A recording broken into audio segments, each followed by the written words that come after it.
Hey folks, welcome back to Gaming Garbage, where we take a look at games, chat about the gaming news in the industry, and of course, stream for fun. Today we're taking a look at Hellblade 2, and I know this is Hellblade 1.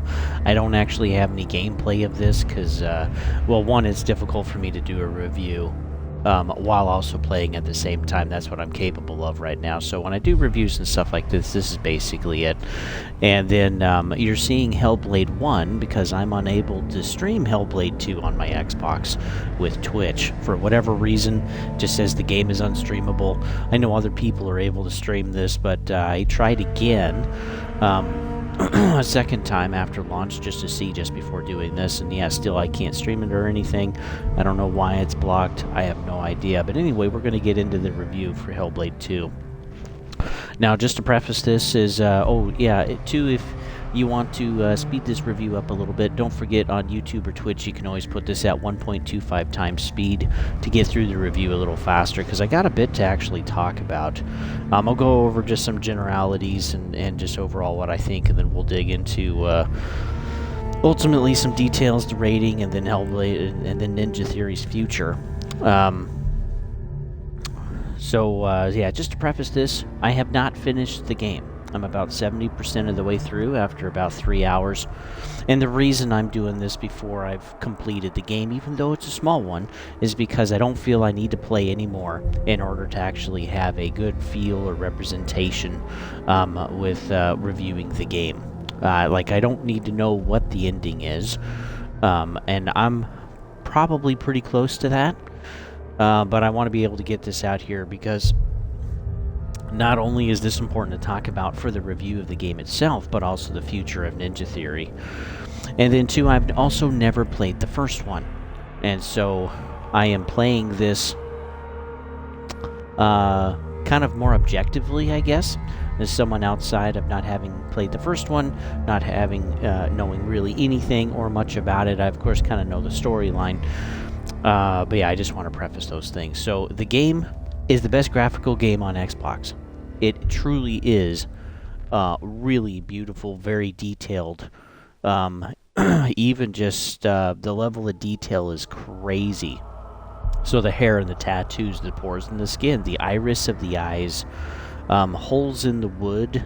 There's a point where she takes down a plank that's been nailed there, and they've even remembered to just leave the holes where the nails used to be when you pulled that plank off. Also, the visuals of the smoke, everything looks really, really good. The only game that I think even comes close compare is, of course, Elden Ring, and that is 1080p. This is all in 4K, and so you can tell the detail and the textures and everything is there. The frame rate is aimed for 30 frames per second. We're not always hitting that. Sometimes there's still, even with 4K, all of the textures, even though a lot of these scenes are pretty small, we're still not quite hitting 30 frames per second. Excuse me. There are small areas to generally maintain that frame rate. Again, with 4K at 60 frames, that's basically impossible, regardless of whether it's on PlayStation or whether it's on Xbox Series X. Just the hardware is unable to maintain that level of performance and quality throughout gameplay, regardless of what the game is, for current gen stuff. And so it's pretty frustrating. Also, too, everything is kind of blurry. So there are some things that are extremely clear, like faces, okay, when you're going through cutscenes, or maybe, other things of the body, or maybe your weapon, or maybe even, the person that you're fighting. But a lot of the scenes around you look blurry, all of the type of filters that they're using, and so sometimes I'm trying to strain to see a little more clearly, let's say like in a small village, and it still kind of just looks blurry to me, just slightly. And other games don't have this problem. It's not like I have an eye issue or whatever. It's just a little blurry there. The audio is very well done. Okay, we're talking about the voice acting. We're talking about how the voices are used to kind of help create the atmosphere of what Senua is dealing with. The little sounds in the environment too. Some of it is actually there. and some of it is just in her head. The environment, the audio in the environment helps paint a picture of mindset and the atmosphere. All of this stuff, it all comes together really, really well. And the voice acting too is done really well by all of the voice actors. I can't complain. It all helps set the tone and the mood for the game. You can tell though that a lot of the budget was spent on this, and using really high quality mics, programs, doing 3D audio, all of that kind of stuff. A lot of the budget went here. But yeah, it's really good. It is really good. The options for the game, they're pretty light, just like the first one. There's maybe a few more options compared to the first one, but really not that much. There's not much you can affect or change. Like, you can tweak the difficulty a little bit. Default is set by dynamic, but like there's no button remapping. I was surprised too by the lack of options, especially graphical options. So there's not much you can really change there at all, which is kind of frustrating. There's also no option either to like turn off the psychosis if you wish. And I know the psychosis of Senua is part of the game, and that's part of the experience, but hearing that for, an hour on end does get kind of frustrating. And there are times where you wish you could turn that off, especially for someone like me that is easily distracted, that kind of has a wandering mind, and so trying to focus on what I'm doing or trying to hear a particular person and having like multiple voices there and stuff, it's incredibly frustrating sometimes, and I really got to try to focus there. The combat itself is bland, and it's too easy. It reminds me very much of like Callisto Protocol, because it's always 1v1, and so in most combat situations there's no real sense of urgency. You even get an object toward the middle of the game that basically gives you like a second chance. You also need this to be able to fight certain enemies in the game, to kind of like tear away a shield or a barrier that's preventing you from really doing damage to them, until you can eventually kill them and take them out. But yeah, basically, it's kind of like swing, block, swing, dodge, block, swing. I mean, there's really not a lot of changes there. There are some finishing moves. There's a finishing move at the end of every single one. But the combat is very visually rewarding. Again, everything visually, everything audio is very well done, really high quality. But yeah, the combat is really, really bland. I saw too, Macon was the director for the that focused and was the lead on combat, and I really am not sure exactly why they needed him personally, because yeah, there is nothing in the combat. Okay, maybe all the motion capture type of stuff, they needed him to actually translate the actors with motion capture and work with the choreography maybe. But if we're talking about actual gameplay for combat, it's extremely simple and basic, and you don't need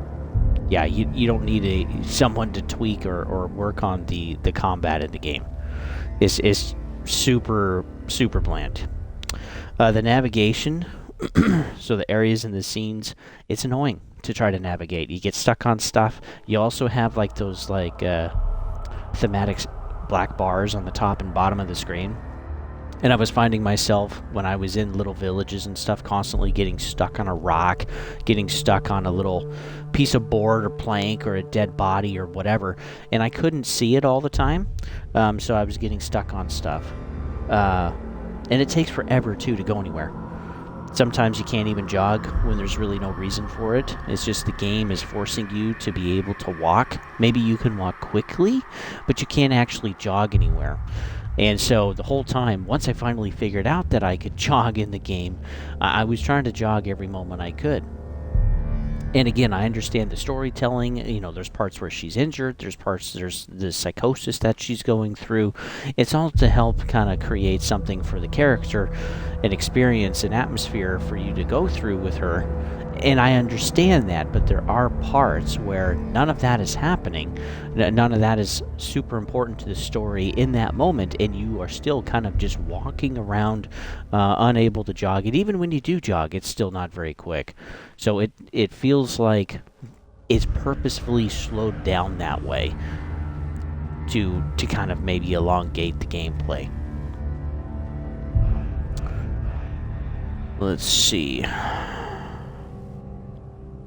Also, too, maybe it's just that your movement is kind of slow. Being able to move from place to place is kind of slow, so that all of the voices in your head, all of the audio and dialogue can reach you in that scene or in that moment. Because there is actually quite a bit of it. You hear those voices like constantly all the time. And again, I understand that is to see psychosis, but good gall, I don't need to be in a burning village for 30 minutes that's got 7 buildings in it. It's it's taken forever. Senua, though, is one of the most psychologically complete grieving characters I've ever played in a video game. I'm really impressed. It's cool they have the neuroscientists there. They have other health and mental experts that worked with creating a very, very complete character. Being somebody that studied psychology for school, it's awesome to see that. So, like, the insanity that she's going through, the doubt, the drive to save, the motivation that she has, the vengeance, the struggle of revenge versus moral and ethical, and, the decisions of giving grace or not throughout the story. All of that is really cool. It's really well done, and I appreciate that.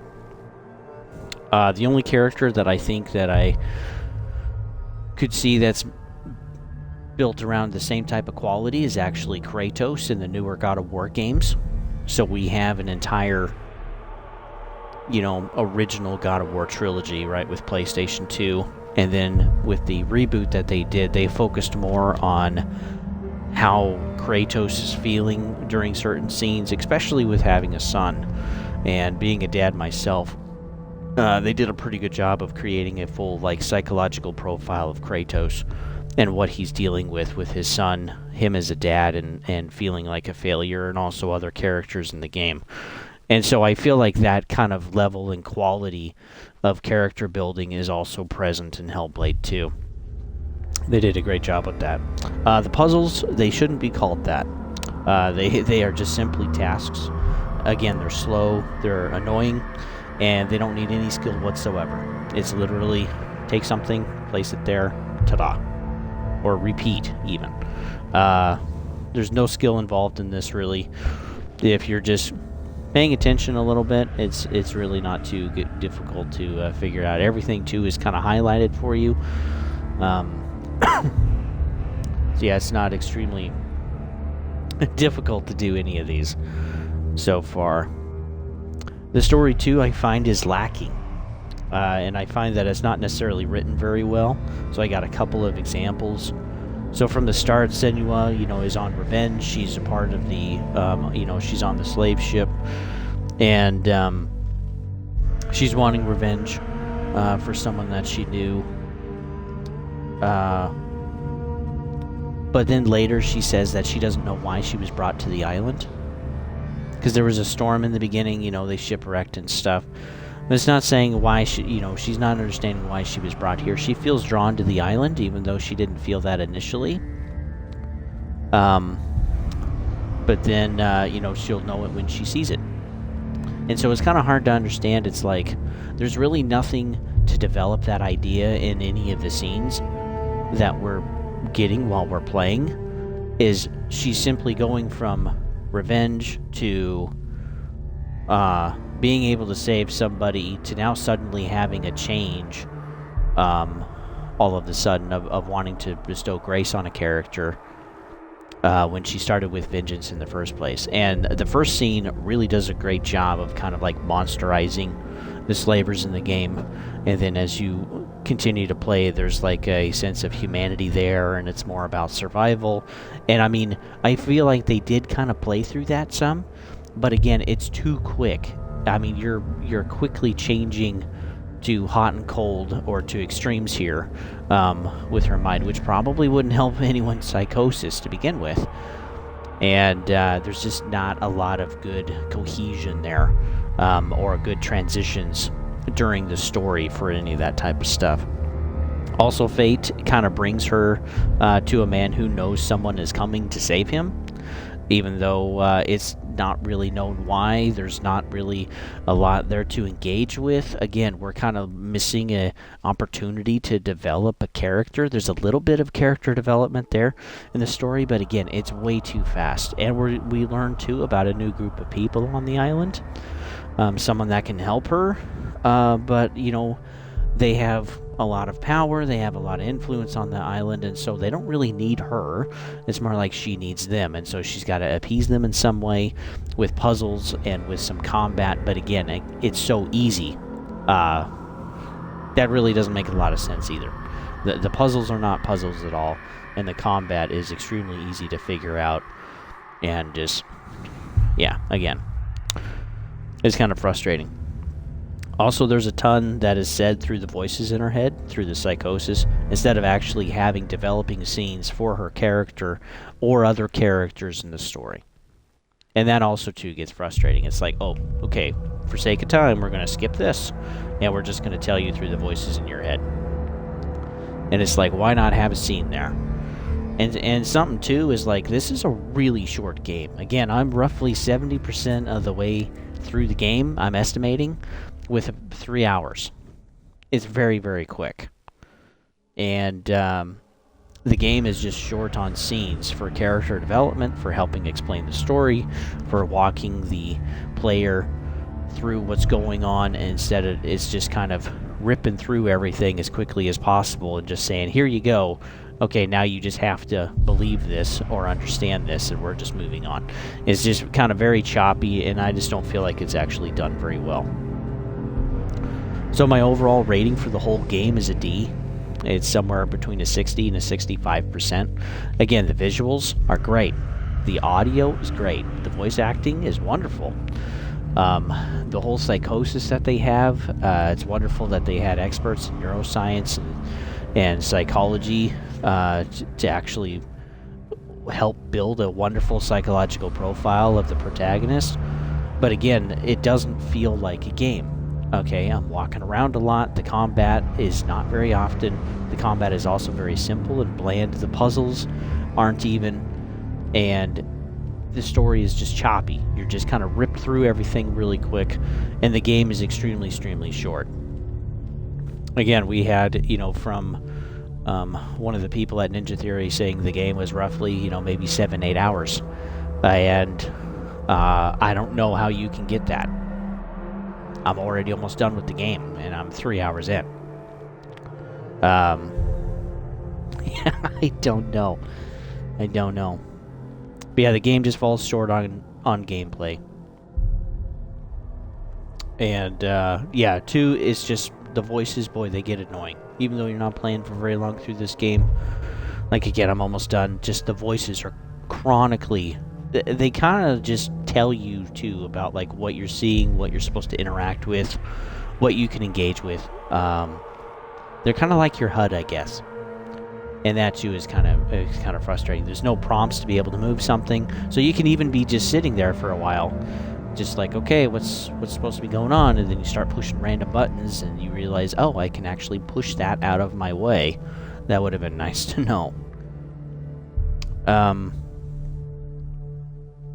In a way, yeah, the character feels a lot like kind of God of War, going through the mental challenges of loss and stuff like that. But the gameplay is kind of more like Wolves Among Us, if you've ever played that from Telltale, where you just kind of walk around, you kind of investigate, you kind of look at a few things. In the game here, you're looking for certain items too, like trees and symbols and stuff, and that's kind of what it feels like. And these are all linked together through pathways. It's not like you can really explore very much. You are very guided on where you can go and what you can engage with. And at least in the Wolves Among Us, you had choice. You also had more character development there. You had more scenes to work on character development, not just you, and not just kind of main supporting characters, but other characters too in the game. There's a lot more there, and there was also more continuity between scenes, and you're able to track and follow what's going on. Again, Wolves Among Us is not a very big game, and I enjoy it myself. I'm excited for Wolves Among Us 2 whenever it comes out, but like there is just a better flow. There's better stuff there for Wolves Among Us than for Hellblade 2. Again, the story is just really choppy.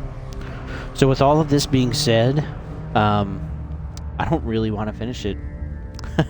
It's kind of brutal to go through. Life's busy for me, and so I don't have a ton of time to play, and I would kind of rather play something else at this point. I think I will finish it just to get points with Game Pass Ultimate for my Microsoft rewards, but really if that wasn't there, I probably wouldn't finish this game.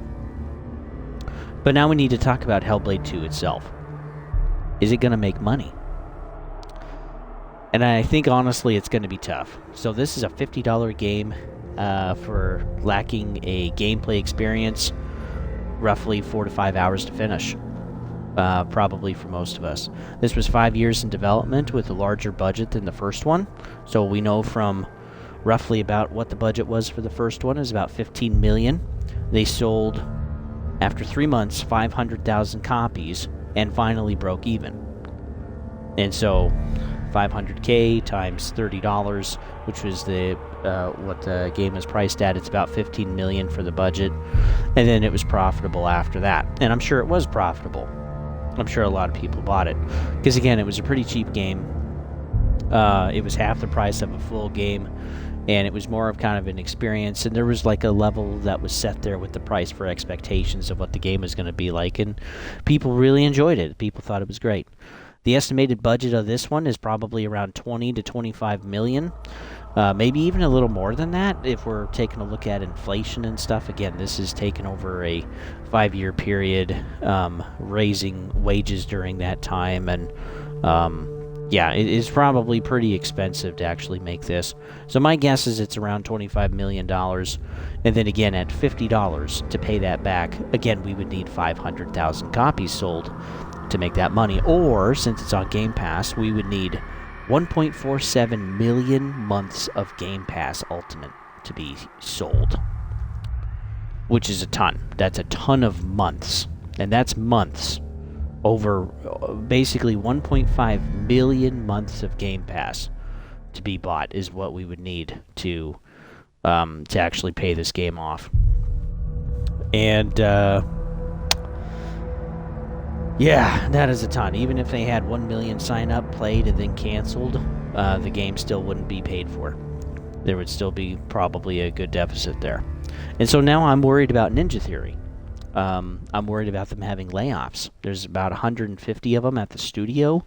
I don't know if we're even going to get a Hellblade 3 with how bad this is reviewing.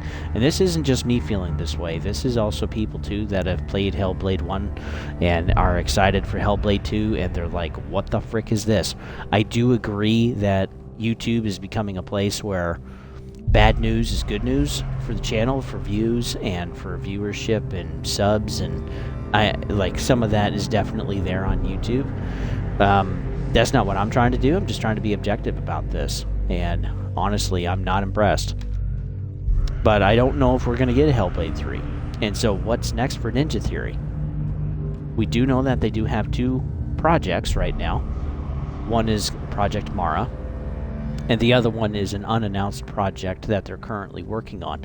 And this is confirmed by Microsoft. So Ninja Theory currently isn't going anywhere right now.